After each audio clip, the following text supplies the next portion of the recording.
kain.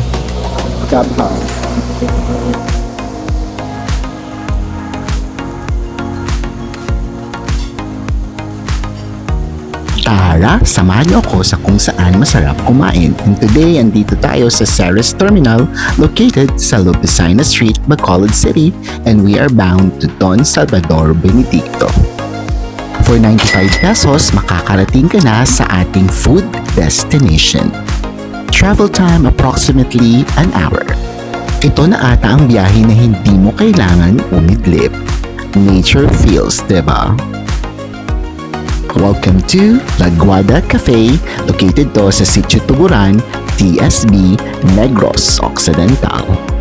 The view is viewing. Malamig ang weather dito at mahangin din at the same time. Food is served. Thank you Lord sa lahat ng blessings. Ang order natin today ay tapsilog.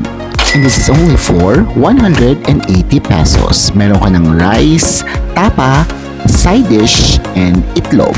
Their tapa is sweet and savory. Pero may hinahanap ako sa tapa nila. Hindi siya tangy, which is yun yung hinahanap ko sa beef tapa.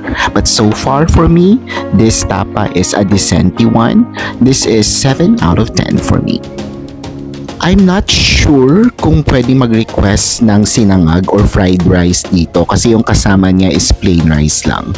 But yeah, overall, sobrang masarap naman yung pagkain ko. For my drinks, I ordered the caramel macchiato and this is only for 120 pesos.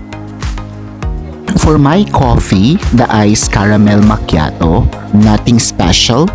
Don't expect too much pero you get what you paid for. Masarap at malasa naman ang kape nila.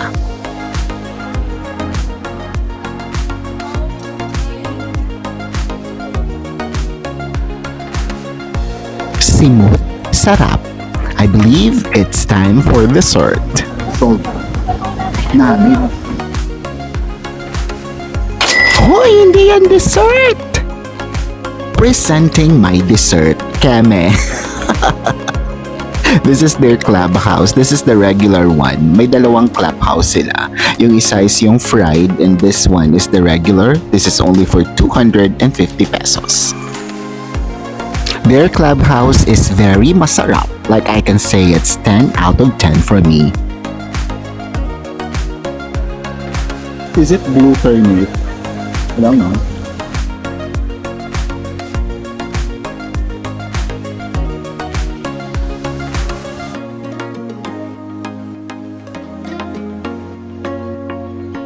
At ito ang menu nila, papos na lang. Worth to try at kung makadaan kayo dito, huwag niyong palampasin na mag-drop by at ma-try din ang mga menu nila.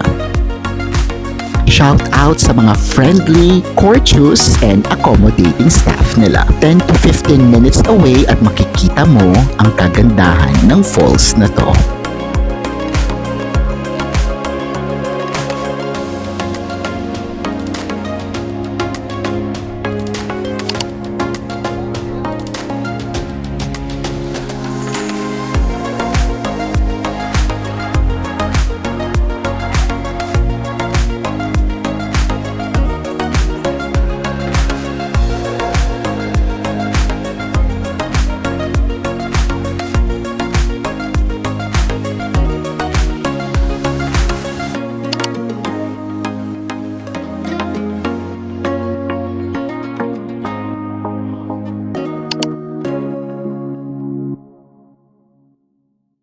That's it, Pansit. Naway nabusog ko kayo. This is si Will. Thank you so much for watching and I will see you on my next vlog. Or